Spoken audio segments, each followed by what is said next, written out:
Labis ang papasalamat nitong si Joseph sa kabutihan ni Pedring dahil sa pagsagip nito sa kanyang buhay noon.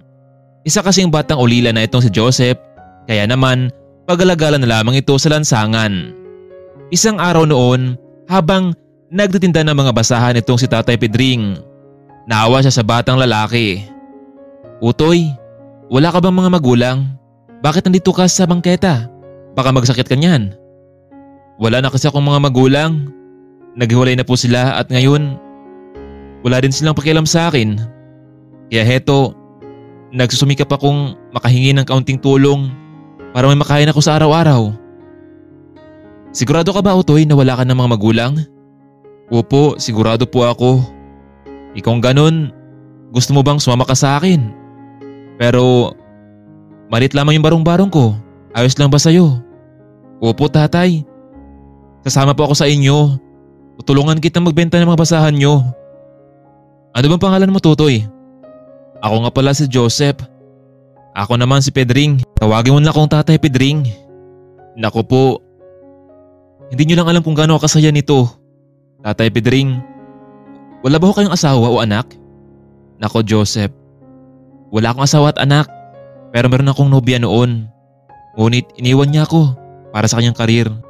Simula ngayon Joseph, tutulungan mo ako magbenta ng mga basahan at gagawin kong lahat para makapag-aral ka." "Naku, kahit wag na Tatay Pedring. Ang malaga sa akin ngayon ay may mag-alaga sa akin. Sapat na yun." "Hindi Joseph, mahalaga pa rin ang pag-aaral para hindi ka matulad sa akin na walang pinag-aralan at hindi nakapagtapos. Kaya heto ang buhay ko ngayon. Iniwan ng nobya. Hayaan mo, simula sa pasukan, mag-aaral ka at sisipagan natin sa paggawa ng mga basahan para kahit sa high school man lamang ay makapagtapos ka Joseph." "Ngayon pa lang, nagpapasalamat ako sa iyo Tatay Pedring sa kabutihan mo sa akin." Nagsumikap ang dalawa sa pagbebenta ng mga basahan na siyang naging hanapbuhay nila. Hindi nga naglaon na pag-aral itong si Joseph sa tulong na rin ni Tatay Pedring. Ngunit may panahon na naging matumal ang kanilang negosyo, kaya huminto itong si Joseph sa kanyang pag-aaral sa ikalawang taon sa high school. Minabuti na lamang ni Joseph na magtrabaho bilang isang construction worker. Ang totoo, malaki nang naitulong sa kanya ni Pedring at kailangan niyang masuklian ang kabutihan nito. Dahil sa kasipagan nitong si Joseph sa trabaho, nagustuhan siya ng kanyang purman at ito ang naging dahilan para tuloy-tuloy ang kanyang trabaho. Madaling natuto itong si Joseph, kaya naman hindi lang mason, pati ang pagkakarpentero ay ginagawa niya ito. Isang araw noon habang kumakain ng tanghalian itong si Joseph, napansin niya ang isang matandang babae na nakaupo sa tapat ng kanilang ginagawang bahay. Kaya naman nilapitan niya ito. "Excuse me ma'am, mainit ho dito. Baka gusto niyong sumilong muna sa loob at kumain tayo. May dala akong pagkain dito." "Nako, maraming salamat iho, pero busog pa ako. Ikaw na lang kumain." "Pero ma'am, hindi naman po sa nangyalam ako, pero bakit halos araw-araw kayong nandito at palagi nasa tapat ng bahay na ginagawa namin?"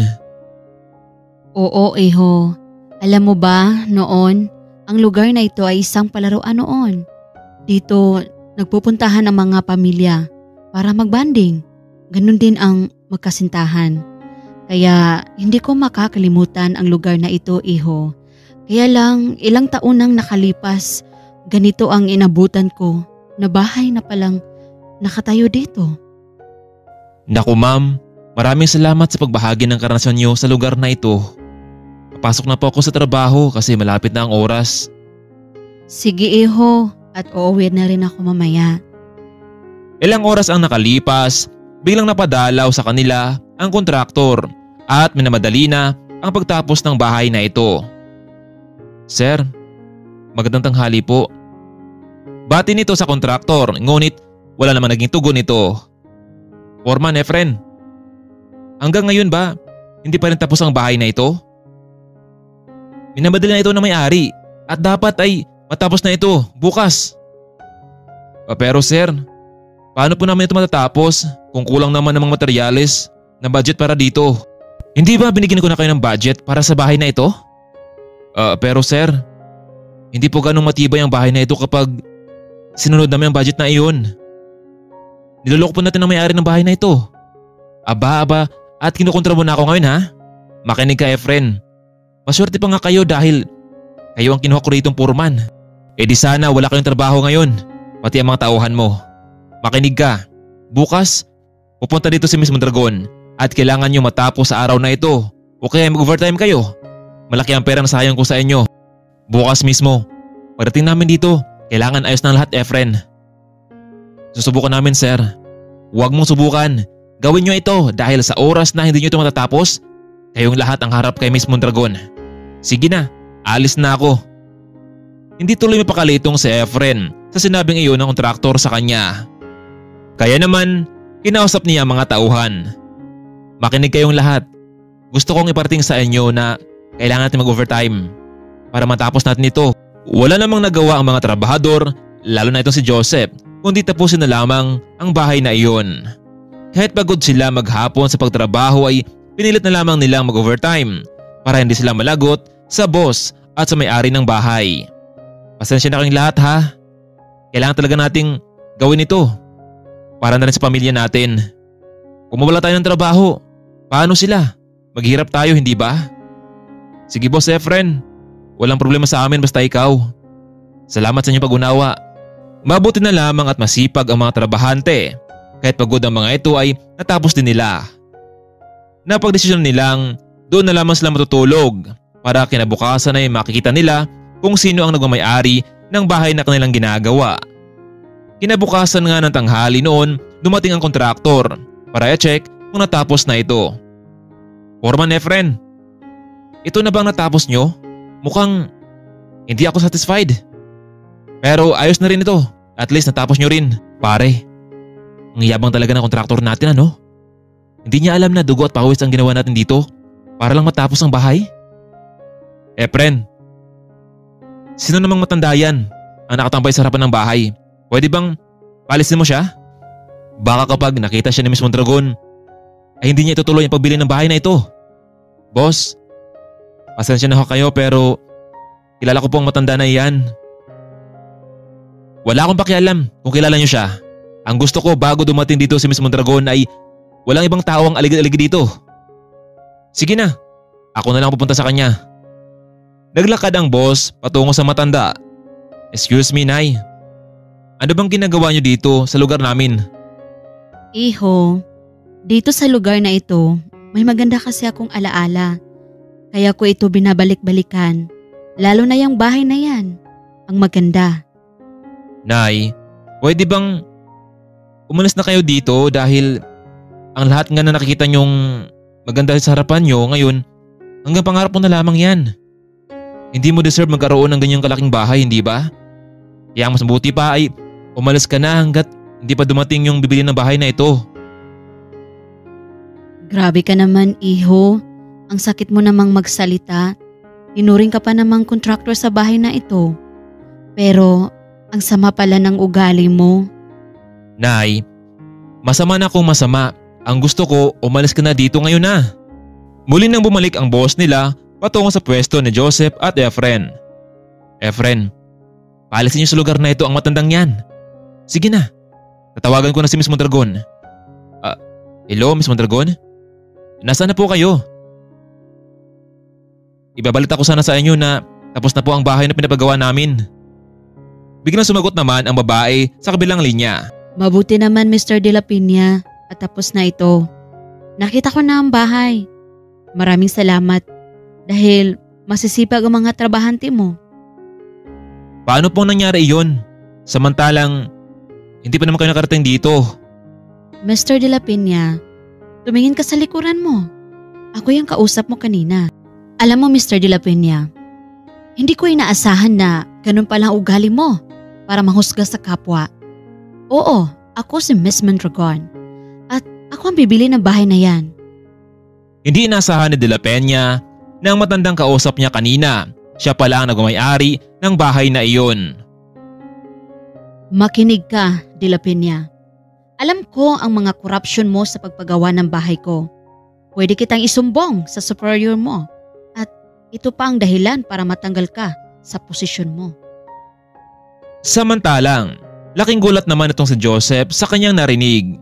Siya pala si Miss Mondragon, ang matandang palaging nakatambay sa harapan ng ginagawa nilang bahay. Magandang tanghali po, ma'am. Hindi po namin naasahan na kayo wala ang nagmamay-ari ng bahay na ito. Maraming salamat po sa inyo dahil nagustuhan niyo po ito. Akala po namin ay mawalan kami ng trabaho. Huwag naman sana po dahil may tatay po akong naalagaan sa bahay. Si Tatay Pedring, malaki ho ang utang na loob ko sa kanya. Sandali nga iho, sino nga ulit ang tatay mo? Si Tatay Pedring po. May asawa na ba siya? Wala ho. Tinawag ko lang siyang Tatay Pedring kasi siya po ang nag-ampon sa akin.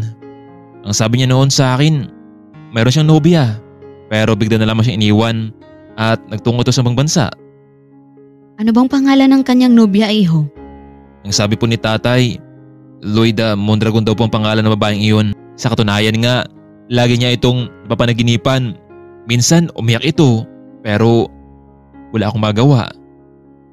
Iho, pwede mo ba akong samahan sa tatay mo? Sige Ma'am Loida. Kaya naman sa araw na iyon, hindi na nagpatumpik-tumpik pa si Loida. Gusto niyang makita kung ito ba talaga ang lalaking minahal niya at iniwan noon. Tatay Pedring, narito na ako. Joseph, anak, akala ko hindi mo na ako balikan dito. Tay, bakit naman hindi? Ikaw ang tatay ko, hindi ba? Siya nga pala tay, may kasama ko dito ngayon. Sino? May girlfriend ka na ba? Hindi tay. Sino siya? Di yung girlfriend mo noon.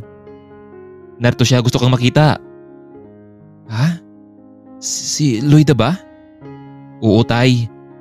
Narito siya ngayon. Gusto niya makausap. Maya-maya pa, pumasok nito sa loob. Pedring?